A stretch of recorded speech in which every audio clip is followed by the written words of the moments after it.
আলিপুর শালবাগান, জায়গাটা actually দুখিয়াপাড়া।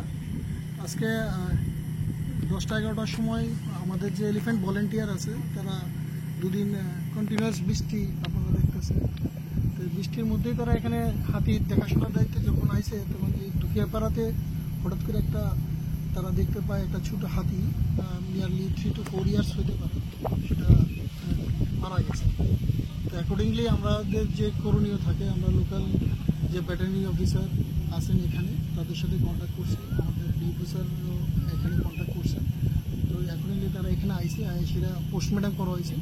Post-mortem করানোর পর এখানে যে যাবতীয় যা কিছু আছে আমাদের অ্যাজ পার রুলসে আমরা সেটা এলিফ্যান্ট বডিটাকে আমরা ডিসপোজ করি। কীভাবে মারা গেছে এটা লোকাল যারা ডাক্তার আছে ভেটেরিনারি স্পেশালিস্ট তারা তাদের পোস্টমর্টমের থেকে আইব, তারা বললো যে ঠান্ডা নাকি মারা গেছে নাকি, এটা প্রাথমিক তারা যে তাদের যে আইডিয়াটা। হাতিটা কি মেল না ফিমেল? এটা ফিমেল হাতি, এটা ছোট বাচ্চা হাতি, আমরা 3 to 4 ইয়ার্স আমরা মানতে পারি এটা এজ। আপনার নাম? আমার নাম কর্ণজিৎ শাহ, আমি রেঞ্জ অফিসার মুঙ্গিয়া ক্যাম্প। মহরমপুর দুখিয়াপাড়া। হাতিটা যে মারা গেছে কবে মারা গেছে আর কেমনে তোমরা খবর হয়েছো?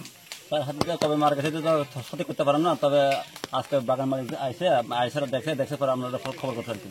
আমরা এছাড়া খবর দেখছে পরে ওই অফিসের তাদের খবর করছি, এরপর যে অবস্থা দেখছে আর কি। এটা কি হাতিটা কি আলাদা ছিল না ঝুন্ডে আসছিল? না, এটা গরুবে আসলো, এটা যখন কেমন মরছে তো হবে না, হয়তো কাছে ফেলে নেই। কত জনের গ্রুপ না? টোটাল 9 জন আসছে গ্রুপের মধ্যে না?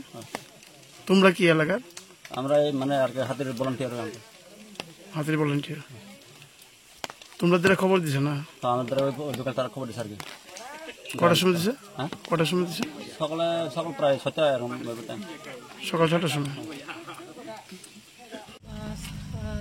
পোস্টমর্টম করার পরে এটাই একটা সিদ্ধান্ত, টেন্টেটিভ একটা সিদ্ধান্ত বুঝলাম যে এটা লাইটেনিং মানে ঠাটা পড়ার জন্য এরকম হয়েছে, যেহেতু ভিতরে ইন্টারনাল ইনজুরি আছে, ট্রমেটিক ইনজুরি, সব অর্গানই এফেক্ট হয়েছে।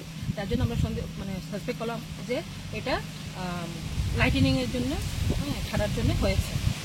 কবে নাগাদ মারা গেছে এটা মনে করেন? তো 1-2 দিন হয়ে গেছে। রাইগর মোটিভ ছিল তো মেবি 24 আওয়ার্স, মোর দেন 24 আওয়ার্স একদিন হয়ে গেছে। এটা বয়স কত? Tentatively 3 to 4 years. মেল না ফিমেল? ফিমেল।